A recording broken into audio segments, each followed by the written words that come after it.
Sejam bem-vindos a mais uma leitura diária. A passagem de hoje se encontra no livro de 2 Reis, do capítulo 8 ao capítulo 10. A mulher de Sunem volta para sua terra. Eliseu tinha dito à mulher que morava em Sunem, a mãe do menino que ele tinha ressuscitado, que o Senhor Deus tinha avisado que ia haver uma grande falta de alimentos. Disse também que a fome ia durar 7 anos naquela terra, e por isso ela devia sair de lá com a sua família e ir morar em outro lugar. Ela havia seguido o conselho do profeta e tinha ido com a sua família morar na terra dos filisteus, onde ficou 7 anos. Quando passaram 7 anos, ela voltou para Israel e foi falar com o rei, a fim de pedir que devolvessem a sua casa e as suas terras. O rei estava falando com Geazi, o empregado de Eliseu, pois queria saber dos milagres que Eliseu havia feito. Geazi estava contando ao rei como Eliseu havia feito um morto viver de novo. Nesse momento, a mulher chegou para fazer o seu pedido ao rei. Então Geazi disse: Ó rei, aqui está a mulher e aqui está o filho dela, que Eliseu ressuscitou. O rei fez perguntas à mulher e ela confirmou a história de Geazi.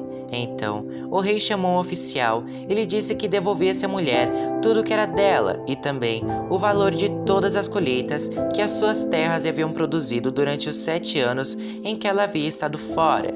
Eliseu e o rei da Síria. Eliseu foi até a cidade de Damasco numa época em que o rei Ben-Hadad da Síria estava doente. Quando o rei soube que Eliseu estava lá, disse a Hazael, um dos seus oficiais: leve um presente para o profeta e peça a ele que consulte a Deus o Senhor para saber se vou ficar bom. Então, Hazael carregou 40 camelos com todos os tipos dos mais finos produtos de Damasco e foi falar com Eliseu. Quando se encontrou com ele, disse: o rei Ben-Hadad, que é como se fosse seu filho, mandou perguntar ao Senhor se ele vai ficar bom da sua doença. Eliseu disse: o Senhor Deus me diz que o rei vai morrer, mas diga a ele que ele vai ficar bom. E ficou olhando firmemente para Hazael durante tanto tempo que ele ficou sem jeito. De repente, Eliseu começou a chorar e Hazael perguntou: por que é que o Senhor está chorando? Eliseu respondeu: porque sei das coisas terríveis que você vai fazer contra o povo de Israel. E continuou: você vai pôr fogo nas fortalezas de Israel, vai matar os moços, esmagar as crianças e rasgar a barriga das mulheres grávidas. Como poderia eu chegar a ser tão poderoso? Perguntou Hazael. Eu não sou ninguém. O Senhor Deus me mostrou que você vai ser o rei da Síria, respondeu Eliseu. Hazael voltou até o lugar onde estava o rei Ben-Hadad, e este lhe perguntou: o que foi que Eliseu disse? Ele disse que o Senhor vai ficar bom com certeza, respondeu Hazael. Mas no dia seguinte, Hazael pegou um cobertor, molhou-o bem e com ele sufocou o rei, e Hazael ficou no lugar de Ben-Hadad como rei da Síria. O reinado de Jeorão de Judá. No 5º ano do reinado de Jorão, filho de Acabe, como rei de Israel, Jeorão, filho de Josafá, se tornou rei de Judá. Quando isso aconteceu, Jeorão tinha 32 anos de idade. Ele governou 8 anos em Jerusalém. A mulher dele era filha do rei Acabe de Israel, e Jeorão seguiu os maus caminhos de Acabe e dos outros reis de Israel, como a família de Acabe havia feito. Jeorão pecou contra Deus o Senhor, mas o Senhor não quis destruir Judá, pois havia feito uma aliança com o seu servo Davi, prometendo que os seus descendentes sempre seriam reis. Durante o reinado de Jeorão, o país de Edom se revoltou contra Judá e se tornou independente. Por isso, Jeorão saiu com todos os seus carros de guerra e foi até Zair. Ali, eles foram cercados pelos edomitas. Para escapar, Jeorão e os comandantes dos seus carros de guerra atacaram os edomitas durante a noite, e os soldados de Jeorão fugiram para suas casas. Desse tempo em diante, Edom ficou independente de Judá. Nessa mesma época, a cidade de Líbna também se revoltou. Todas as outras coisas que Jeorão fez estão escritas na história dos reis de Judá. Jeorão morreu e foi sepultado nos túmulos dos reis, na cidade de Davi, e o seu filho Acasias ficou no lugar dele como rei. O reinado de Acasias de Judá. No ano 12 do reinado de Jorão, filho de Acabe, como rei de Israel, Acasias, filho de Jeorão, se tornou rei de Judá. Quando isso aconteceu, Acasias tinha 22 anos de idade. Ele governou 1 ano em Jerusalém. A mãe dele se chamava Atalia e era filha do rei Omri de Israel. Por ser aparentado com o rei Acabe pelo casamento, Acasias seguiu o exemplo da família de Acabe e pecou contra Deus, o Senhor. O rei Acasias se juntou com o rei Jorão de Israel, a fim de guerrear contra o rei Azael, da Síria. Os exércitos deles lutaram em Ramote de Gileade, e Jorão foi ferido na batalha. Então, ele voltou para a cidade de Jezreel, a fim de tratar dos ferimentos, e Acasias foi até lá para visitá-lo. Capítulo 9. Jeú é ungido para ser rei de Israel. Enquanto isso, o profeta Eliseu chamou um dos jovens profetas e disse: apronte-se e vá até Ramote de Gileade. Leve este jarro de azeite, e quando chegar lá, procure Jeú, filho de Josafá e neto de Ninsi. Leve-o para outra sala, longe dos seus companheiros. Aí, derrame azeite na cabeça dele e diga: o Senhor Deus anuncia que o está ungindo para ser rei de Israel. Depois, saia de lá o mais depressa que puder. Então, o jovem profeta foi até Ramote de Gileade, e lá encontrou reunidos os oficiais do exército. Ele disse: eu trouxe uma mensagem para o Senhor. Jeú perguntou: com qual de nós você está falando? Com o Senhor mesmo, respondeu ele. Então, os dois foram para uma sala, e o jovem profeta derramou azeite na cabeça de Jeú e disse: o Senhor, o Deus de Israel, anuncia isto: eu estou ungindo você para ser o rei do meu povo de Israel. Você deve matar o seu chefe, o rei Jorão, filho de Acabe, para que assim eu castigue Jezabel por haver assassinado os meus profetas e os meus outros servos. Toda a família e todos os descendentes de Acabe devem morrer. Eu vou acabar com todos os homens da família dele, tanto os jovens como os velhos. Vou tratar a família dele como tratei as famílias do rei Jeroboão, filho de Nebate, e do rei Baasa, filho de Aías. Jezabel não será sepultada. O seu corpo será comido pelos cachorros perto da cidade de Jezreel. Depois de dizer isso, o jovem profeta saiu da sala e fugiu. Jeú voltou para o lugar onde estavam os seus companheiros, e eles perguntaram: tudo bem? O que aquele louco queria com você? Vocês sabem muito bem o que ele queria, respondeu Jeú. Não sabemos não, disseram eles. Conte o que ele disse. Jeú contou. Ele me disse que o Senhor Deus anuncia isto: eu estou ungindo você, Jeú, para ser o rei de Israel. No mesmo instante, eles estenderam as suas capas sobre os degraus para Jeú passar. Tocaram a corneta e gritaram: Jeú é o rei. Jeú mata Jorão. Então Jeú fez uma revolta contra o rei Jorão.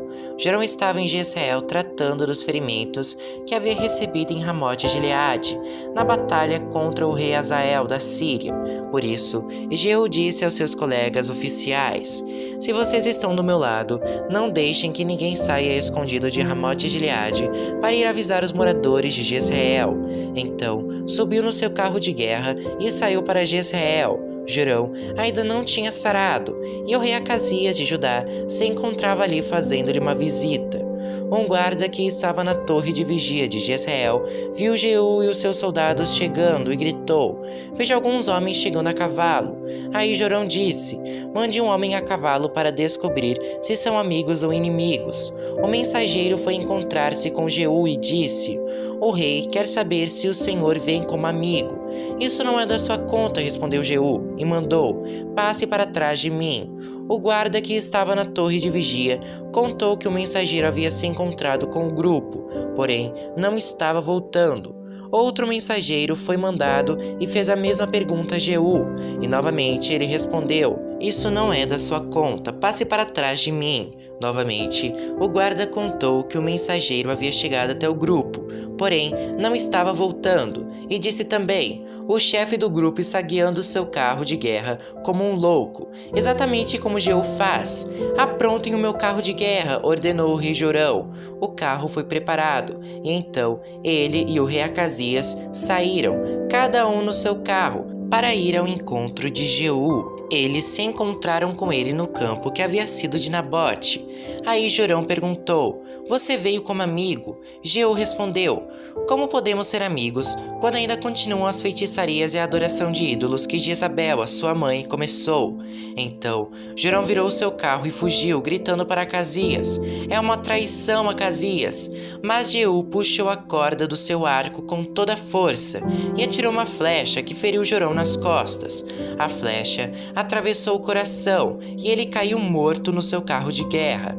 Aí Jeú disse a Abidcar, o seu ajudante: pegue o corpo dele e jogue no campo que era de Nabote. Lembre que quando nós dois estávamos juntos, andando a cavalo atrás de Acabe, pai de Jerão, o Senhor Deus disse estas palavras contra Acabe: ontem eu vi o assassinato de Nabote e dos seus filhos, e prometo que castigarei você aqui, neste mesmo campo. E Jeú ordenou ao seu ajudante: pegue o corpo de Jorão e jogue no campo que era de Nabote, para que assim seja cumprida a promessa de Deus, o Senhor. A morte de Acasias. O rei Acasias de Judá viu o que tinha acontecido e fugiu no seu carro na direção da cidade de Bet-Jagã.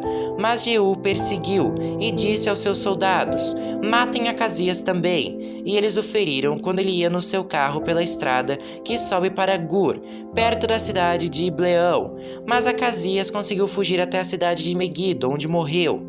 Os seus oficiais levaram o corpo de volta para Jerusalém e o sepultaram nos túmulos dos reis, na cidade de Davi. Acasias havia começado a reinar em Judá, no ano 11 do reinado de Jorão, filho de Acabe, em Israel. Jezabel é morta. Jeú chegou a Jezreel, e Jezabel ficou sabendo disso. Então pintou os olhos, penteou os cabelos e ficou numa janela do palácio, olhando para a rua. Quando Jeú entrou pelo portão do palácio, ela gritou: olá, Zimri, assassino do seu senhor. Jeú olhou para cima e gritou: quem está do meu lado? 2 ou 3 oficiais do palácio olharam para ele de uma janela, e Jeú lhes disse: joguem essa mulher daí. Eles a jogaram, e o sangue dela respingou a parede e os cavalos. Jeú passou por cima dela com os cavalos e o carro, e entrou no palácio, e depois que comeu e bebeu, disse: peguem aquela maldita e a sepultem, afinal de contas, ela é filha de um rei. Mas os homens que saíram para sepultá-la só encontraram a caveira e os ossos das mãos e pés. Então eles voltaram, contaram a Jeú, e este disse: foi isso que o Senhor Deus disse que ia acontecer, quando falou por meio do seu servo Elias, da cidade de Tisbé: os cachorros comerão o corpo de Jezabel, perto da cidade de Jezreel, e os seus restos serão espalhados ali como esterco, e assim ninguém poderá dizer: esta era Jezabel. Capítulo 10. Os filhos de Acabe são mortos. Na cidade de Samaria moravam 70 filhos do rei Acabe. Jeú escreveu cartas e as mandou às autoridades da cidade, aos líderes e às pessoas que tomavam conta dos filhos de Acabe.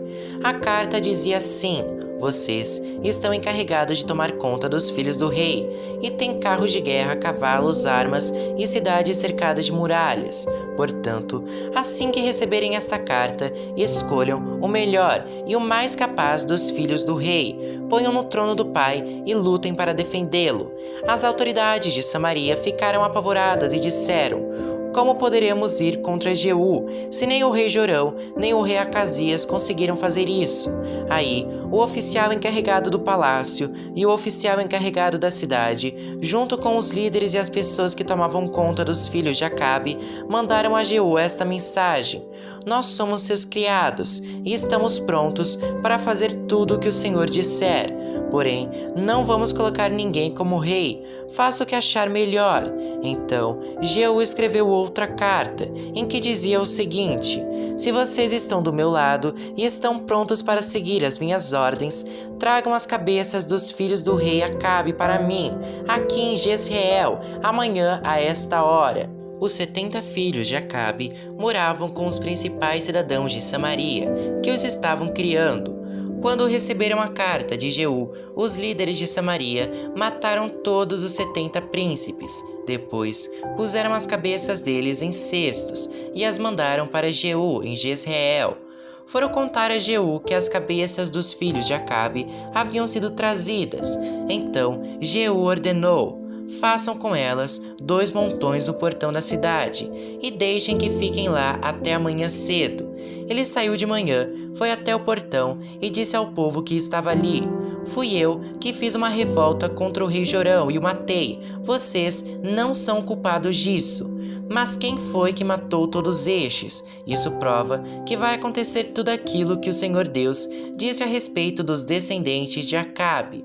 O Senhor fez aquilo que prometeu por meio do seu servo Elias. Então, Jeú mandou matar todos os outros parentes de Acabe, que moravam em Jezreel, e também todas as autoridades do seu governo, amigos íntimos e sacerdotes. Não escapou nenhum deles. Os parentes do rei Acasias são mortos. Jeú saiu de Jezreel para ir até Samaria. No caminho, num lugar chamado Campo dos Pastores, ele encontrou alguns parentes do falecido rei Acasias de Judá e lhes perguntou: "Quem são vocês?" Eles responderam: "Somos parentes de Acasias e estamos indo para Jezreel, a fim de cumprimentar os filhos da rainha Jezabel e o resto da família do rei." Então Jeú ordenou aos seus homens: "Peguem essa gente, quero todos vivos." Eles os prenderam e os mataram perto de um poço que havia ali. Eram 42 ao todo, e nenhum deles foi deixado vivo. Os outros parentes de Acabe são mortos. Jeú saiu dali e no caminho encontrou-se com Jonadab, filho de Recabe, que havia ido falar com ele. Jeú o cumprimentou e disse: "Será que nós dois estamos pensando no mesmo jeito?" "Sim", respondeu Jonadab. "Então me dê a sua mão", disse Jeú. Eles apertaram as mãos, e Jeú ajudou Jonadab a subir no seu carro de guerra. Jeú disse: "Venha comigo e veja você mesmo como sou dedicado a Deus, o Senhor." E Jeú o levou no seu carro para Samaria. Quando chegaram lá, Jeú matou todos os parentes de Acabe. Não deixou nenhum vivo, conforme o Senhor tinha dito a Elias que ia acontecer. Os adoradores de Baal são mortos. Jeú reuniu o povo de Samaria e disse: "O rei Acabe serviu pouco o deus Baal, mas eu o servirei muito. Portanto, reúnam agora todos os profetas de Baal, todos os seus adoradores e todos os seus sacerdotes, que não falte nenhum, pois eu vou oferecer um grande sacrifício a Baal, e quem não vier será morto." Mas esse era um jeito de Jeú enganar os adoradores de Baal, para poder matá-los. Então, Jeú deu a seguinte ordem: "Anunciem um dia de adoração em honra do deus Baal." O aviso foi feito, e Jeú mandou mensageiros por toda a terra de Israel. Então vieram todos os adoradores de Baal, não faltou nenhum. Eles entraram no templo de Baal, que ficou completamente cheio. Então Jeú mandou que o sacerdote encarregado dos mantos sagrados trouxesse os mantos e os entregasse aos adoradores. Depois disso, Jeú entrou no templo com Jonadab, filho de Recabe, e disse às pessoas que estavam ali: "Vejam bem, que somente adoradores de Baal estejam aqui, e que nenhum adorador de Deus, o Senhor, tenha entrado." Aí ele e Jonadab entraram para oferecer sacrifícios e queimar ofertas a Baal. Jeú havia mandado que 80 homens ficassem do lado de fora, dando-lhes a seguinte ordem: "Matem todas essas pessoas que vou entregar a vocês. Quem deixar uma delas escapar, pagará com a vida por isso." Assim que Jeú apresentou as ofertas, disse aos guardas e aos oficiais: "Entrem e matem todos, não deixem que nenhum escape." Eles entraram com as espadas na mão, mataram todos e jogaram os corpos para fora. Então entraram no santuário interior do templo, levaram para fora as colunas que estavam no templo de Baal e as queimaram. Também destruíram a coluna de Baal e o seu templo, e fizeram esse templo virar uma privada que existe até hoje. Foi assim que Jeú acabou com a adoração de Baal em Israel, mas ele não abandonou os pecados do rei Jeroboão, filho de Nebate, que levou o povo de Israel a cometer o pecado de adorar os touros de ouro que ele havia colocado em Betel e em Dan. O Senhor Deus disse a Jeú: "Você fez com os descendentes de Acabe tudo aquilo que eu queria que fizesse, por isso prometo que até a 4ª geração os seus descendentes serão reis de Israel." Mas Jeú não obedeceu de todo o seu coração à lei do Senhor, o Deus de Israel, nem abandonou aqueles mesmos pecados que Jeroboão havia feito o povo de Israel cometer no passado. A morte de Jeú. Nesse tempo, o Senhor Deus começou a diminuir o território de Israel. O rei Hazael da Síria conquistou todas as terras israelitas que ficavam a leste do rio Jordão, até a cidade de Aroer, no rio Arnon, no sul. Isso incluía as regiões de Gileade e Bazã, onde moravam as tribos de Gade, Ruben e Manassés do leste.